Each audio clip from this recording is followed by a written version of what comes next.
Hello students, मेरा नाम देवाशीष है। मैंने BHU BCom MCom पास किया है और नेट क्वालिफाइड। ठीक है। आज हम आपके सामने एक इम्पॉर्टेंट टॉपिक लेके हैं जिसका नाम है फाइनेंशियल स्टेटमेंट एनालिसिस, जो कि BHU BCom MCom दोनों के लिए बहुत इम्पॉर्टेंट है। ठीक है। तो चलिए, आज पार्ट 1 है, तो स्टार्ट करते हैं हम लोग फाइनेंशियल स्टेटमेंट एनालिसिस। तो जैसे कि आपको पता है कि फाइनेंशियल स्टेटमेंट मतलब क्या होता है। ठीक है। सबसे पहले तो ये बताना पड़ेगा कि फाइनेंशियल स्टेटमेंट मतलब क्या होता है। फाइनेंशियल स्टेटमेंट जैसे कि हम लोग पढ़े थे। ठीक है। फाइनेंशियल स्टेटमेंट मतलब जिसमें trading account, profit and loss account and balance sheet, ये तीन चीज आते हैं। ये तीन चीज लेके ही बनते हैं हमारे financial statement. Trading account means जिसमें हम लोग डायरेक्ट प्रॉफिट मतलब ग्रॉस प्रॉफिट का पता करते हैं। ठीक है। उसके बाद प्रॉफिट एंड लॉस अकाउंट, जिसमें हम लोग नेट प्रॉफिट और नेट लॉस का पता करते हैं। ठीक है। और थर्ड वन क्या है हमारा, बैलेंस शीट, जिससे कि हम लोग फाइनेंशियल पोजीशन का पता करते हैं और जिसमें कि लायबिलिटी और एसेट्स आते हैं। ठीक है। प्रॉफिट एंड लॉस अकाउंट से हमारे फाइनेंशियल परफॉर्मेंस के बारे में पता चलता है और बैलेंस शीट से फाइनेंशियल पोजीशन से, क्या कहा मैंने, प्रॉफिट एंड लॉस अकाउंट से हमारे फाइनेंशियल परफॉर्मेंस के बारे में पता चलता है और बैलेंस शीट से फाइनेंशियल पोजीशन के बारे में। ठीक है। तो ये तीन चीज आते हैं हमारे फाइनेंशियल स्टेटमेंट में, trading account, profit and loss account and balance sheet. ठीक है। अब इन तीनों चीजों को एनालाइज करना, एनालाइज क्यों करते हैं हम लोग, एनालाइज हम लोग इसलिए करते हैं ताकि हमको पता चल सके कि क्या मेरा बिजनेस ग्रोथ के तरफ जा रहा है, कि क्या मेरा बिजनेस लॉस के तरफ जा रहा है। अगर लॉस के तरफ जा रहा है तो क्या हमको रेमेडियल मेजर लेना पड़ेगा। ठीक है। और अगर ग्रोथ के तरफ जा रहा है तो क्या और अच्छा स्टेप हम ले सकते हैं, क्या और अच्छा एक्शन ले सकते हैं, पॉजिटिव एक्शन ले सकते हैं जिससे मेरा बिजनेस और ग्रो करे। तो इसलिए हम लोग फाइनेंशियल स्टेटमेंट का एनालाइज करते हैं इन चीज़ों को पता करने के लिए कि मेरा बिजनेस ग्रोथ की तरफ जा रहा है या लॉस की तरफ जा रहा है। ठीक है। तो चलिए स्टार्ट करते हैं। सबसे पहले मीनिंग देखेंगे कि फाइनेंशियल स्टेटमेंट एनालिसिस, बता तो दिया मैंने कि फाइनेंशियल स्टेटमेंट एनालिसिस होता क्या है, तो एक बार मीनिंग को पढ़ लेते हैं।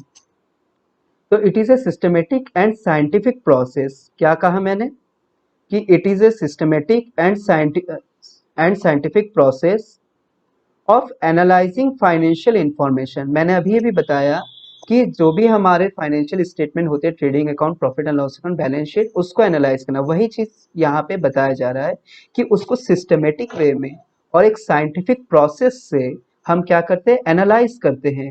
एनालाइज क्यों करते हैं, अभी बताया मैंने कि प्रॉफिट हो रहा है बिजनेस में कि लॉस हो रहा है बिजनेस में, comparison to previous year profit ज्यादा हुआ कम हुआ कि मैंने लॉस इनकर किया, इन सब चीजों को एनालाइज करना। ठीक है ना।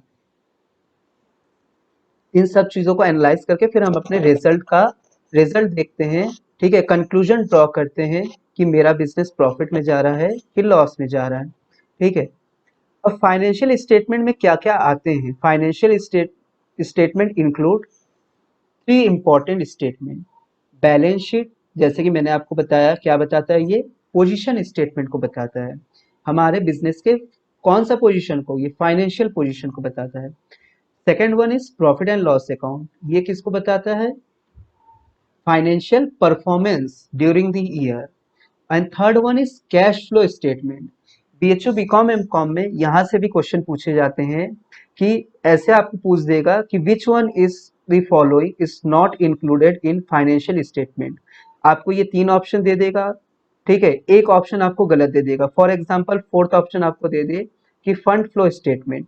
लेकिन मैंने आपको जैसे कि अभी बताया कि इसमें तीन ही आते हैं फाइनेंशियल स्टेटमेंट एनालिसिस में, balance sheet, the profit and loss account and cash flow statement. इसके अलावा कुछ भी नहीं आएगा फाइनेंशियल स्टेटमेंट में। तो अगर पूछेगा कि which one is not included in financial statement analysis, तो हम कौन सा बोलेंगे कि fund flow statement. Fund flow statement is not included. आपको कोई और भी ऑप्शन दे सकता है, मैं एग्जांपल लिख बता रहा हूँ कि fourth option for example fund flow statement दे दिया, तो fund flow statement is not included in financial statement. ठीक है। चलिए कुछ कैरेक्टरिस्टिक को देख लेते हैं जिससे और हमारे कॉन्सेप्ट क्लियर हो जाएंगे। तो characteristic of financial statement, first one is the understandability, मतलब हम अपने फाइनेंशियल स्टेटमेंट को इस वे में प्रेजेंट करें ताकि वो इजीली अंडरस्टैंड किया जा सके, समझा जा सके और समझ के एक कंक्लूजन ड्रॉ किया जा सके, ठीक है ना।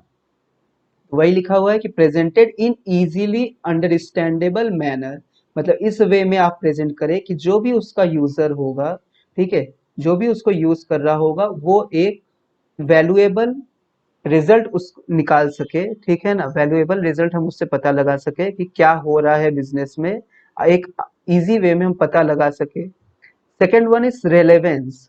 रेलेवेंस मीन्स, रिलेवेंस में सिर्फ इंपॉर्टेंट इंफॉर्मेशन का ही हम क्या करेंगे, इंपॉर्टेंट इंफॉर्मेशन ही हम उसमें इंक्लूड करते हैं फाइनेंशियल स्टेटमेंट एनालिसिस से। कोई ऐसा इंफॉर्मेशन जो कि रिलेटेड नहीं है, इंपॉर्टेंट नहीं है स्टेटमेंट एनालिसिस से, तो उसको हम लोग इंक्लूड नहीं करेंगे। तो it contain only the relevant information for decision making. Relevant information include करेंगे तभी डिसीजन लेने में क्या होगा, हेल्पफुल होगा, ठीक है। Reliability means the trustworthy. Reliability मतलब ट्रस्टवर्दी, कब हम ट्रस्टवर्दी कब होगा कोई फाइनेंशियल स्टेटमेंट एनालिसिस, कब हम उसको कहेंगे ट्रस्टवर्दी होगा या रिलायबल होगा, when it is free from the errors, ठीक है ना। तो एरर फ्री इंफॉर्मेशन होने चाहिए। जब फाइनेंशियल स्टेटमेंट एनालिसिस में एरर फ्री इंफॉर्मेशन होंगे तो हम उसको क्या कर सकेंगे, उससे एक इन करेक्ट इंफॉर्मेशन हम निकाल पाएंगे और फ्यूचर के लिए डिसीजन ले पाएंगे, ठीक है। कंपेरेबिलिटी, कंपेरेबिलिटी जैसे मैंने आपको स्टार्टिंग में ही बताया, मेरा बिजनेस ग्रोथ हो रहा है कि फॉल हो रहा है, ठीक है। तो कैसे हम उसको कंपेयर करेंगे, कैसे हम बताएंगे कि फॉल हो रहा है कि ग्रोथ की तरफ जा रहा है, तो जब मेरे पास कोई प्रीवियस ईयर का डाटा अवेलेबल होगा। तो वही इसका फोर्थ फोर्थ पॉइंट क्या है कैरेक्टरिस्टिक का, कंपेरेबिलिटी, कि हम उसको कंपेयर कर पाए प्रीवियस ईयर से और बता पाए, तब हम एक रिजल्ट निकाल पाए, एक कंक्लूजन निकाल पाए कि वो प्रॉफिट हो रहा है मेरे बिजनेस में कि लॉस हो रहा है, ठीक है। तो ये अभी तक था फीचर, मीनिंग और फीचर्स। नेक्स्ट हमारा है मेथड ऑफ फाइनेंशियल एनालिसिस। इस मेथड से भी बीएचयू बीकॉम एमकॉम में बहुत क्वेश्चन देखे गए हैं। इसमें आपको क्वेश्चन देखिए कौन सा कैसा पूछा जा सकता है। एक तो पूछ देगा सबसे पहले कि कौन कौन से मेथड से एनालिसिस करने के, और उस मेथड में क्या क्या टूल्स यूज होते हैं, ठीक है ना। हर चीज के लिए आपको कुछ ना कुछ टूल्स इस्तेमाल करने पड़ते हैं। जैसे मैंने बता तो दिया कि एनालिसिस करना है, एनालिसिस करके ये रिजल्ट हम ड्रॉ कर सकते हैं, लेकिन वो एनालिसिस करे कैसे, उसके लिए हमारे पास क्या टूल्स अवेलेबल है, ठीक है। तो उन चीजों के बारे में हमको इस मेथड से ही पता लगेगा। तो आपको यहाँ से क्या क्या पूछ सकता है, कौन कौन से मेथड्स है, उसके अंदर में कौन कौन से टूल्स है जिससे हमको फाइनेंशियल स्टेटमेंट एनालिसिस करने में हेल्पफुल होगा। और आपको साथ साथ ये भी पूछा जा सकता है कि इन सब का अल्टरनेट नाम, ठीक है। इन तीन चीजों से ही क्वेश्चन बनते हैं। क्या क्या बताया मैंने, एक तो कौन कौन से मेथड से, कौन से टूल्स यूज हुए हैं, और इसके अल्टरनेट नाम भी अगर है तो वो अल्टरनेट नेम से आपको क्वेश्चन पूछा जा सकता है। तो चलिए देखते हैं। मेथड ऑफ फाइनेंशियल एनालिसिस, इसको तीन टाइप्स में बांटा गया है, ठीक है। On the basis of material used, on the basis of performance of work system, on the basis of objective, ठीक है। तीन मेथड से। अब इनके अंदर में on the basis of material used है, एक्सटर्नल एनालिसिस है, इंटरनल एनालिसिस। सबसे पहले तो हम लोग बात क्या करेंगे, एक्सटर्नल और इंटरनल एनालिसिस होता क्या है। एनालिसिस हम लोगों ने सीख लिया, ठीक है, कि एनालिसिस मतलब क्या होता है। अब एक्सटर्नल एनालिसिस मतलब क्या होता है और इंटरनल मतलब, एक्सटर्नल एनालिसिस मतलब कि जो बिजनेस के बाहर जो लोग एनालाइज करते हैं हमारे फाइनेंशियल स्टेटमेंट को, ठीक है ना। बिजनेस के बाहर भी बहुत से पार्टीज है जो कि डायरेक्टली और इनडायरेक्टली हमारे बिजनेस से रिलेटेड होते हैं, जैसे आपके शेयर होल्डर हो गए, डिवेंचर होल्डर हो गए, इन्वेस्टर हो गए, गवर्नमेंट हो गए, आपके क्रेडिटर हो गए, सप्लायर हो गए।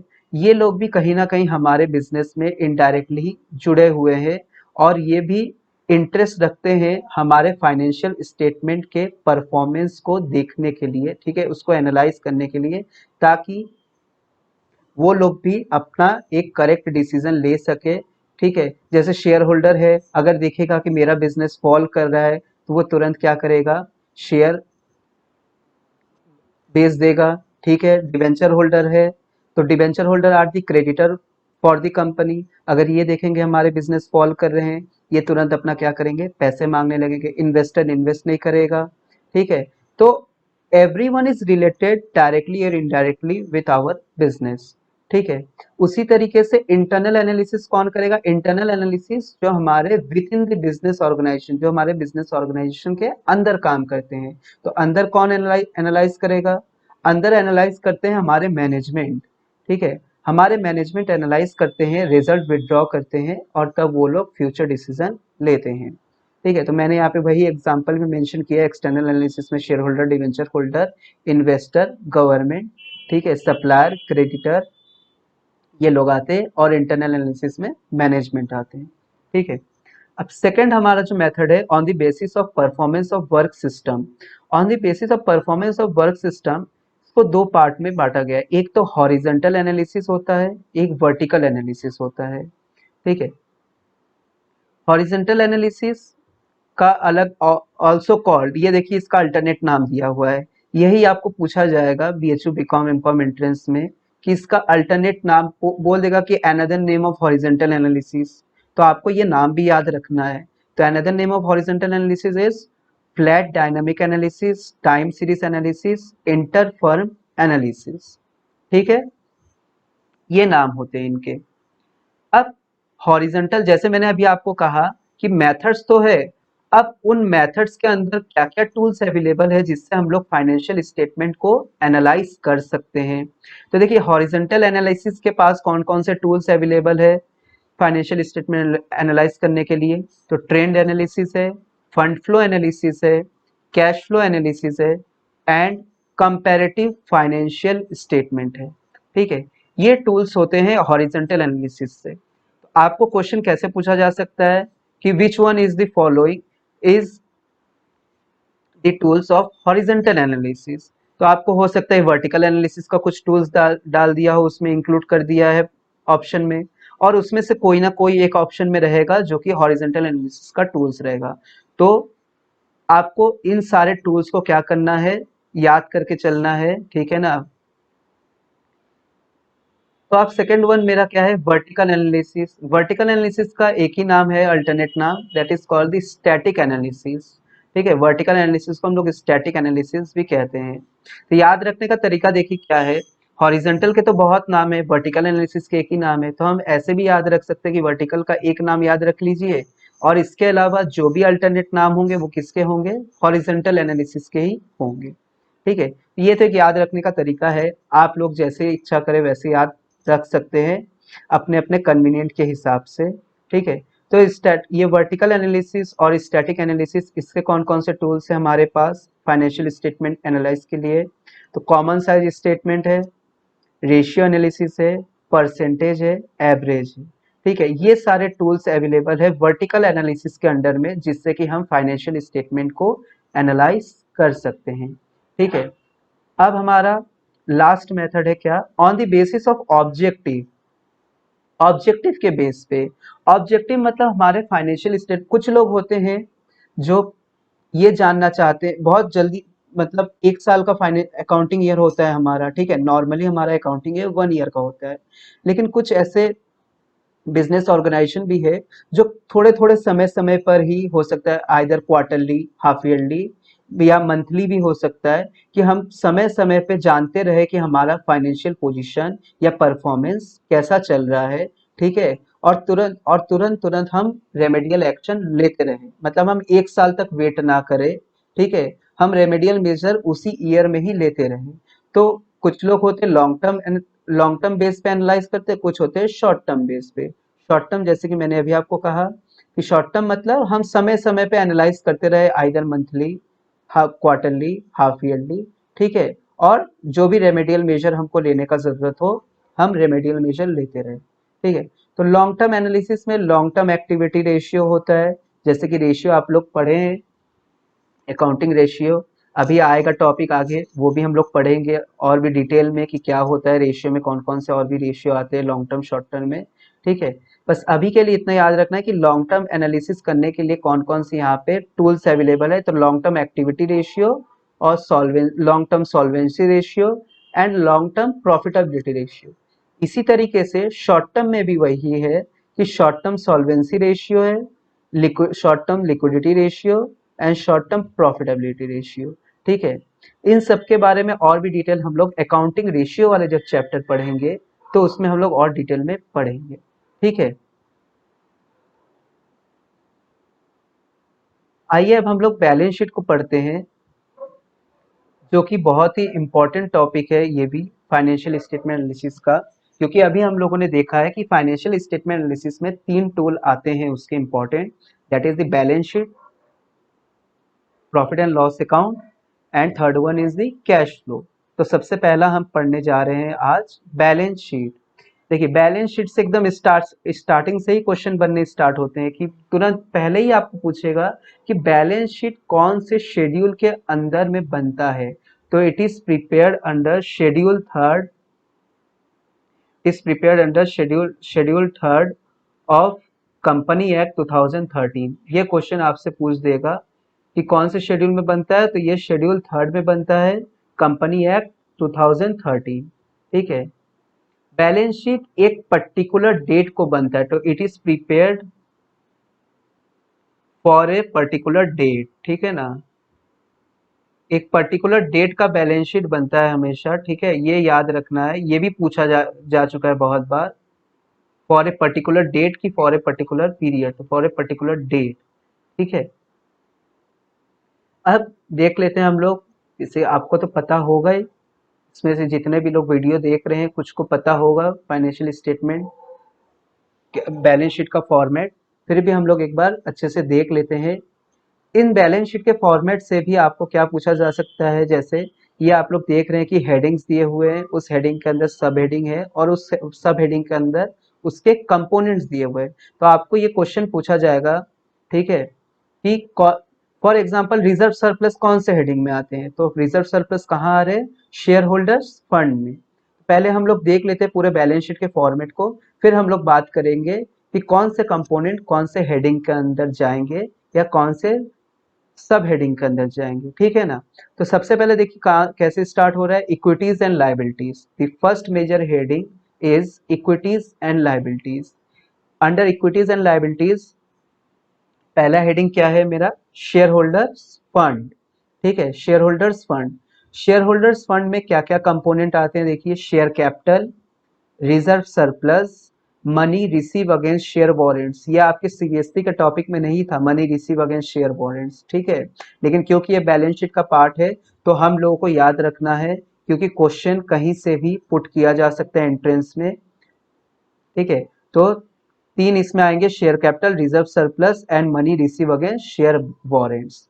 ठीक है, सेकंड इसमें क्या आएगा, share application money pending allotment. ये टॉपिक भी या कह ले ये हेडिंग भी हमारे सीबीएसई में नहीं था। ठीक है, लेकिन आपको from the point of view of entrance exam याद रखना है। तो share application money pending allotment, ये सेकंड पॉइंट है इक्विटीज लाइबिलिटीज के अंदर में। थर्ड क्या है, non current liability, that is the long term liability of business. ठीक है, लॉन्ग टर्म लाइबिलिटीज में long term borrowings. Long term borrowings मतलब आपको पता है, जैसे मॉर्गेज लोन हो गया, डिवेंचर्स हो गए, पब्लिक डेप्ट हो गए, ये सब के सब long term borrowing. Long term borrowings किसको कहते हैं, which is more than 1 year, जो 1 साल के ज्यादा टाइम के लिए लिया गया हो लोन। ठीक है, उसको हम लोग क्या कहेंगे, लॉन्ग टर्म बोरिंग्स कहेंगे। ठीक है, सेकंड क्या है, डेफर्ड टैक्स लाइबिलिटीज। थर्ड क्या है, other long term liabilities. Other long term liabilities बात करेंगे अभी हम लोग, इसके एग्जांपल्स लेंगे अभी हम लोग। ठीक है, तो पहले फॉर्मेट देख ले, अभी हम लोग एग्जांपल के बारे में बात करेंगे कि क्या क्या आएंगे अदर लॉन्ग टर्म में, लॉन्ग टर्म प्रोविजन में क्या क्या लॉन्ग टर्म प्रोविजन होते हैं।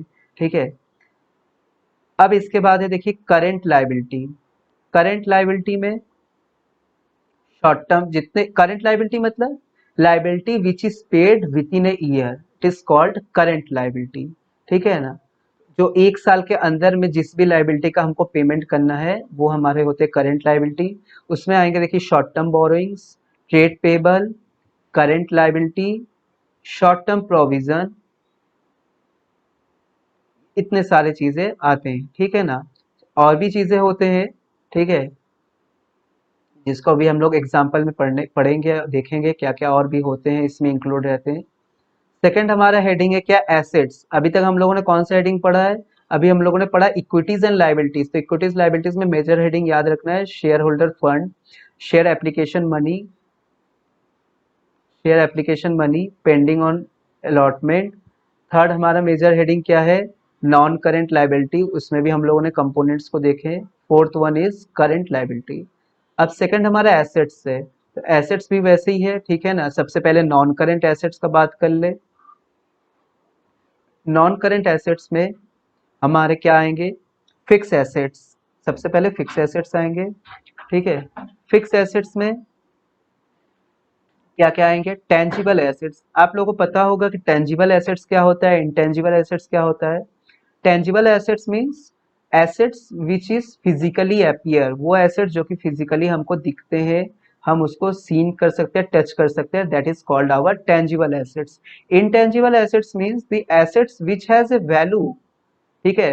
वो एसेट्स जिसका वैल्यू तो है but we can't see and touch, means it have no physical existence, मतलब जिसका कोई फिजिकल एग्जिस्टेंस नहीं है, ठीक है, लेकिन उसका कुछ ना कुछ वैल्यू है। जैसे आपको पता है कॉपीराइट, पेटेंट हो गया, इन सब एसेट्स के हमारे बिजनेस में क्या है, वैल्यू तो होते हैं, लेकिन ये क्या है, हमको हमको दिखते नहीं है। तो क्वेश्चन यहाँ से भी पूछा जा सकता है। जैसे आपको चार ऑप्शन दे दिया कि फर्नीचर दे दिया, गुडविल दे दिया, मशीनरी दे दिया, प्लांट दे दिया, पूछ दिया इसमें से कि इसमें से कौन सा इंटेंजिबल एसेट्स है, तो कौन सा इंटेंजिबल एसेट्स है, goodwill is our intangible assets, ठीक है। तो ऐसे ऐसे भी क्वेश्चन पूछे जाते हैं। थर्ड फिक्स एसेट्स मेरा क्या होता है, कैपिटल वर्क इन प्रोग्रेस, ठीक है, capital work in progress. Fourth one is intangible assets under development, ये हो गए। सेकंड इसमें क्या है heading main, non current investment. जितने भी आपके लॉन्ग टर्म इन्वेस्टमेंट होंगे वो सब नॉन करेंट इन्वेस्टमेंट में आएंगे। फिर उसके बाद डेफर्ड टैक्स एसेट्स है, long term loans and advance. Long term loans and advance assets में क्यों आया, समझ में आ रहा है, मतलब वो लोन्स एंड एडवांस जो कि आपने किसी को उधार में दिया है, ठीक है ना, वो यहाँ पे आएंगे। And other non current assets, क्या आएगा अदर नॉन करेंट एसेट्स में, अभी हम लोग बात करेंगे कुछ एग्जाम्पल को लेके, ठीक है। करंट एसेट्स पता है, इन्वेंट्री हो गया। जो शॉर्ट टर्म एसेट्स है, जैसे कि अभी मैंने कहा current liability which is paid within a year, तो करंट एसेट्स भी वही हो गया। Assets which is converted into cash within a year are called current assets, ठीक है। तो इसमें इन्वेंट्री आ गए, ट्रेड रिसीवेबल आ गए, कैश एंड कैश इक्विवेलेंट आ गए। Short term loans and advances, short term loans and advances means which is जो कि आपने उधार में दिया है किसी को, शॉर्ट टर्म लोन एडवांसेस, ठीक है ना।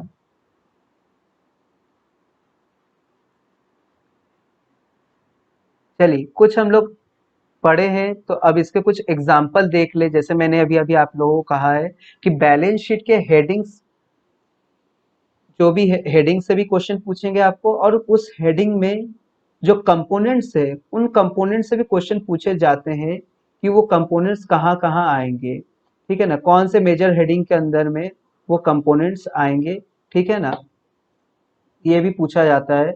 तो आइए हम लोग कुछ एग्जाम्पल देख लेते हैं, ठीक है, जिससे कि आप लोगों का कॉन्सेप्ट और भी क्लियर हो जाए। देखिए जैसे कि एक एग्जाम्पल है यहाँ पे, under what heading will you classify the following items on the equities and liabilities side. देखिए जितने भी चीजें कंपोनेंट्स यहाँ पे मेंशन है सब इक्विटीज एंड लाइबिलिटीज के हेडिंग में ही जाएंगे, लेकिन अंडर विच सब हेडिंग, अंडर विच हेडिंग, ठीक है ना, वो सब अब हम लोग जितना भी अभी तक पढ़े हैं तो देखते हैं, बताने का कोशिश करते हैं कि कहाँ कहाँ जाएंगे। जैसे पहला है आपका अनक्लेम डिविडेंड, ठीक है। ऐसा अनक्लेम डिविडेंड कहाँ जाएंगे, अनक्लेम डिविडेंड आपके हेडिंग मतलब करंट लाइबिलिटी, डिविडेंड मतलब शेयर पे जो रिटर्न मिलते हैं वो डिविडेंड, तो वो डिविडेंड हमको हर साल देना पड़ता है, ठीक है ना। अनक्लेम डिविडेंड मींस ऐसा डिविडेंड जो कि अभी क्लेम नहीं किया गया है, मतलब शेयर होल्डर ने अभी मांगा नहीं है, ठीक है ना। अब मांगा नहीं है, कभी ना कभी तो मांगेगा ड्यूरिंग द ईयर में, तो इसीलिए कहाँ आएगा ये, करंट लाइबिलिटी में। और सब हेडिंग करंट लाइबिलिटी के अंडर में भी कहाँ जाएगा, अदर करंट लाइबिलिटी। हम लोगों ने देखा था कि करंट लाइबिलिटी में क्या क्या आते हैं, ट्रेड पेबल आते हैं, आपके क्रेडिटर आते हैं, ठीक है, और एक शॉर्ट टर्म प्रोविजन आता है और अदर करंट लाइबिलिटी। तो अदर करंट लाइबिलिटी में ये अनक्लेम डिविडेंड जाएगा। Second one is propose dividend. Propose dividend कहाँ जाएगा? Contingent liability. एक कंटीजेंट लाइबिलिटी कहाँ लिखते हैं हम लोग? फुट नोट में, ठीक है। बैलेंस शीट के एंड में नोट्स टू अकाउंट बनता है, उस नोट्स टू अकाउंट के फुट नोट में हम लोग प्रपोज डिविडेंड के बारे में मेंशन करेंगे। मतलब प्रपोज डिविडेंड बैलेंस शीट के किसी भी हेडिंग सब हेडिंग में नहीं जाता है, बस इसको हम लोग कहाँ शो करेंगे? कंटीजेंट लाइबिलिटी, ठीक है, in notes to account. Third point क्या है हमारा? Security premium reserve. Security premium reserve कहाँ जाएगा? Under the major heading of share holders fund, ठीक है, शेयर होल्डर फंड के मेजर हेडिंग में जाएगा। और सब हेडिंग कौन से जाएगा? कौन से सब हेडिंग के अंदर अंदर में जाएगा? रिजर्व एंड सरप्लस, ठीक है, रिजर्व एंड सरप्लस के सब हेडिंग में ही जाएगा security premium. Share forfeited account, देखिए ये सब इंपॉर्टेंट है। जैसे बहुत से कॉमन पॉइंट तो दिख रहे हैं आप लोगों को, जैसे कि वो तो बहुतों को पता होगा, लेकिन कुछ टेक्निकल चीजें हैं, कुछ टेक्निकल कंपोनेंट है, ठीक है, जो कि आप लोग को एकदम याद रखना है और क्वेश्चन यहीं से पुटअप करने के ज्यादा चांसेस होते हैं। जैसे share forfeited account, share forfeited account share holder fund में तो जाएगा, ठीक है, ये तो ठीक है, शेयर शेयर है तो इतना तो गेस भी हम कर सकते हैं कि चलो शेयर होल्डर फंड में जाएगा। लेकिन अगर पूछ दिया जाए कि अगर क्वेश्चन थोड़ा सा आपको कॉम्प्लिकेट कर दे और पूछ दे कि share forfeited account share holder fund के किस सब हेडिंग में जाएगा, तो किस सब हेडिंग में जाएगा? It is added to the subscribe capital. Subscribe capital में हम लोग शेयर फॉरफिट जो भी हम लोग करते हैं, तो शेयर फॉरफिटेड अमाउंट को सब्सक्राइब कैपिटल में ऐड कर देते हैं, ठीक है ना। अब दो पॉइंट यहाँ से आ रहा होगा दिमाग में, उसको क्लियर कर देते हैं। जैसे शेयर फॉरफिट जब हम लोग करते हैं तो हम लोग को पता है कि एट दी एंड में कुछ जो भी पैसे हमारे रिमेनिंग बच जाते हैं वो कहाँ जाता है? Capital reserve. तो कैपिटल रिजर्व तो रिजर्व सरप्लस में जाएगा, ठीक है, कैपिटल रिजर्व वाला पैसा तो रिजर्व सरप्लस में जाएगा। लेकिन ये जो कह रहा है कि एडेड टू सब्सक्राइब कैपिटल, ये कहाँ जाए? ये वाला कौन सा अमाउंट है तब? ठीक है, तो जब हम लोग शेयर री इशू करते हैं तो उसमें से री इशू में से जो भी शेयर के पैसे रिमेनिंग बच जाते हैं शेयर फॉरफिटेड अकाउंट में, क्या कहा मैंने कि री इशू जो शेयर करते हैं उस री इशू शेयर का जितना भी पैसा होता है शेयर फॉरफिटेड अकाउंट में वो हमारे जाते हैं कैपिटल रिजर्व में, ठीक है ना। तो री इशू शेयर के पैसे कहाँ जाते हैं? री इशू शेयर के पैसे कहाँ जाते हैं? कैपिटल रिजर्व में, ठीक है ना। लेकिन अगर शेयर मैंने री इशू नहीं किया, ठीक है ना, री इशू नहीं किया, तो वो अमाउंट कहाँ जाएंगे? फॉरफीचर अकाउंट में। और वही फॉरफीचर अकाउंट का जो भी अमाउंट होगा, जो भी अमाउंट होगा वो हमारे सब्सक्राइब कैपिटल में आ जाएगा। एक छोटा सा एग्जांपल ले लेते हैं, ठीक है, एग्जांपल मान लेते हैं कि 1000 शेयर आपने फॉरफिट किया, ठीक है ना। 1000 शेयर फॉरफिट में से आपने मान लेते हैं कि री इशू किया होगा 800 शेयर, ठीक है ना। तो 800 शेयर का जितना भी पैसा होगा शेयर फॉरफीचर में that is transferred in our capital reserve. और 200 शेयर जिसको कि हम लोगों ने री इशू नहीं किया उसका अमाउंट कहाँ ऐड होगा? सब्सक्राइब कैपिटल में, ठीक है ना। बहुत बहुत समय ये भी देखा गया कि छोटा छोटा न्यूमेरिकल भी दे देता है, तो उस समय अगर आपको पूछ दिया कि कौन सा अमाउंट हमारे शेयर फॉरफीचर अकाउंट में जाएगा या ऐसे पूछ दिया कि कौन सा अमाउंट हमारे सब्सक्राइब कैपिटल में ऐड होगा, ठीक है ना, तो उस समय हम लोग एक छोटा सा कैलकुलेशन करना पड़ेगा, ठीक है। तो कैलकुलेशन कैसे करेंगे? ऐसे करेंगे, ठीक है, जैसे कि मैंने अभी आपको एग्जांपल लेके समझाया है। कुछ और एग्जांपल देख लेते हैं, जैसे प्रीलिमिनरी एक्सपेंसेस हो गया, discount on issue of debenture हो गया, ठीक है ना।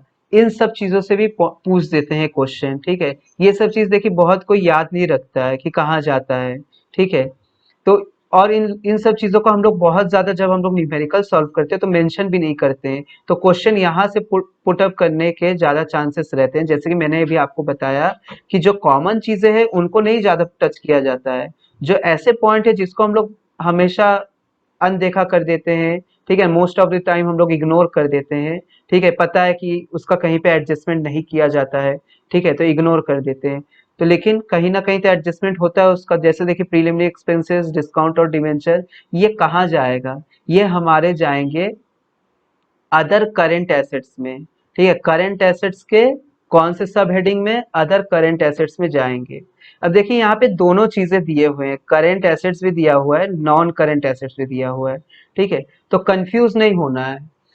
अगर discount on issue of debenture और प्रीलिमिनरी एक्सपेंसेस क्वेश्चन में ऐसा कहीं मेंशन कर देता है कि एक साल में ही हमको क्या करना है, राइट ऑफ कर देना है, तो हम उसको कहाँ पे ट्रांसफर करेंगे या शो करेंगे, current assets under the sub heading of other current assets. ठीक है, लेकिन अभी अगर बोल दिया जाए आपको कि discount on issue of debenture और प्रीलिमिनरी एक्सपेंसेस हमको 3 साल में राइट ऑफ करना है, तो वो तो हमारे क्या हो गए, लॉन्ग टर्म हो गए।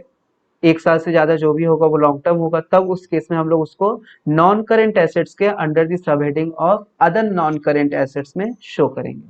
ठीक है, डिबेंचर, डिबेंचर पता है लॉन्ग टर्म लाइबिलिटी होता है, तो non current liability under the sub heading of long term borrowings. ठीक है, ये सब तो बेसिक है, आप लोगों को पता होगा। ठीक है, स्टॉक इन ट्रेड मतलब स्टॉक हमारे कहाँ आते हैं, करेंट एसेट्स होते हैं। इन्वेंट्रीज होते हैं, ठीक है, under the sub heading of inventories में आएंगे। कैश कहाँ आएंगे, कैश एंड कैश इक्विवेलेंट में, ये हमारे करेंट एसेट्स होते हैं। ठीक है, गुडविल नॉन करेंट एसेट्स होते हैं हमारे। फिक्स एसेट्स में आएंगे under the sub heading of intangible assets. Loose tools, loose tools बहुत बार पूछा गया है कि लूज टूल्स कहाँ आते हैं, तो लूज टूल्स हमारे करेंट एसेट्स में आते हैं under the sub heading of inventories. ठीक है, प्रोविजन फॉर टैक्सेशन याद रखना है, ये सब कुछ देखिए इंपॉर्टेंट हेडिंग से जो कि पूछा जाता है बार बार। प्रोविजन फॉर टैक्सेशन ये करेंट लाइबिलिटीज में आएंगे under major heading current liability. ठीक है, मेजर हेडिंग करेंट लाइबिलिटी और सब हेडिंग शॉर्ट टर्म प्रोविजन में। ठीक है, कुछ और एग्जांपल देख लेते हैं। जैसे देखिए credit balance of statement of profit and loss account कहाँ जाएगा, अभी जैसे हम लोगों ने हेडिंग पढ़ा था कि reserve and surplus share capital में आता है, शेयर होल्डर फंड में शेयर कैपिटल आता है, रिजर्व एंड सरप्लस आता है। ठीक है, तो रिजर्व एंड सरप्लस में ही हम लोग प्रॉफिट को शो करते हैं, जनरल रिजर्व को शो करेंगे, कैपिटल रिजर्व को शो करेंगे। और किसी भी तरीके का हम लोग अगर प्रीमियम रिसीव करते हैं, ठीक है, चाहे वो प्रेफरेंस शेयर पे हो, इक्विटी शेयर पे हो, जो भी प्रीमियम रिजर्व रिसीव करेंगे वो हम लोग कहाँ शो करेंगे, रिजर्व सरप्लस में। मतलब रिजर्व सरप्लस में प्रॉफिट जाएगा, जनरल रिजर्व जाएगा, कैपिटल रिजर्व जाएगा, और किसी भी तरीके के रिजर्व इसी में शो करेंगे हम लोग। ठीक है, उसके बाद देखिए वापस से वही एक कंपोनेंट आ गया, डिस्काउंट ऑन इशू और loss on issue of debenture. क्या लिखा हुआ है, to be amortise in the next 12 month. अभी मैंने बताया कि अगर एक साल के अंदर में ही हमको एमोटाइज मतलब क्या होता है, रिटर्न ऑफ। ठीक है, एमोटाइज का मतलब याद रखना है कि एमोटाइज मतलब क्या होता है, रिटर्न ऑफ।